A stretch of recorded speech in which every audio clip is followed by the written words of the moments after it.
पुस्तक मानव का सबसे अनमोल धरोहर रहा है। भारतीय समाज के परिदृश्य में भारत की अब तक की सर्वश्रेष्ठ किताब जाति का विनाश यानी एनिहिलेशन ऑफ कास्ट है।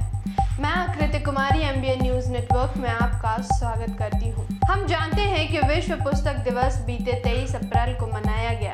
आइए इस पुस्तक की कुछ बातों को याद करने की कोशिश करते हैं।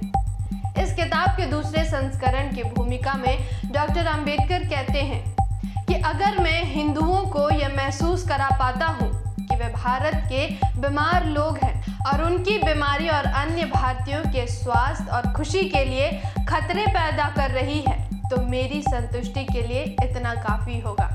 डॉक्टर अंबेडकर के नज़र में यह बीमारी जाति की बीमारी है जो सभी भारतीयों को ग्रसित किए हुए है।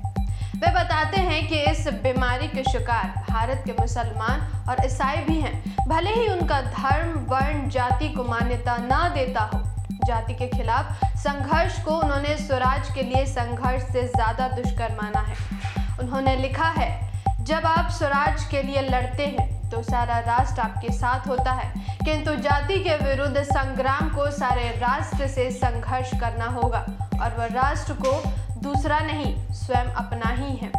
वे बार बार इस बात पर जोर देते हैं कि भारत में कोई भी व्यक्ति, समुदाय या वर्ग ऐसा नहीं है जाति का शिकार ना हो।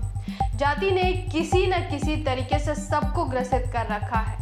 इस किताब में जाति व्यवस्था के पक्ष में दिए जाने वाले नस्ल की शुद्धता का सिद्धांत को जीव वैज्ञानिक तर्कों के आधार पर एक एक करके वैज्ञानिक शोधों के निष्कर्षों, तथ्यों, अनुभव संगत ज्ञान और तर्क के आधार पर खारिज करते हैं।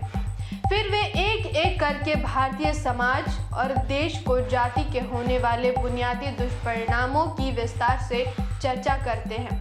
पहला, जाति हिंदुओं को वास्तविक समाज और राष्ट्र बनने से रोकती है। दूसरा, समाज विरोधी भावना जाति व्यवस्था का सबसे निष्कृतम लक्षण है। तीसरा, जाति आदिम जनजातियों की उन्नति और समावेशीकरण को रोकती है। तीसरा, उच्च जातियों ने निम्न जातियों को निम्न बनाए रखने के लिए साजिश रची। चौथा, जाति ने हिंदू धर्म को मिशनरी धर्म बनने से रोका। पांचवा, जाति ने हिंदुओं को परस्पर सहयोग, विश्वास और बंधुता की अनुभूति से वंचित किया। छठा, हर प्रकार के सुधारों को रोकने के लिए जाति ताकतवर हथियार है। सातवां, जाति लोक भावना, लोक विचार और लोक उदारता का विनाश करती है। जाति के उपरोक्त सातों दुर्गुणों के विस्तार से चर्चा करने के बाद अंबेडकर अपने आदर्श समाज की रूपरेखा प्रस्तुत करते हुए कहते हैं, अगर आप जाति को नहीं चाहते हैं तो आपका आदर्श समाज क्या है? यह प्रश्न आपके द्वारा पूछा जाना अस्वयंभावी है।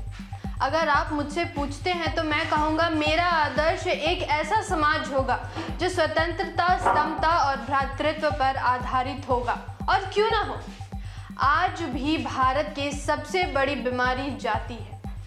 जय संविधान, जय भारत।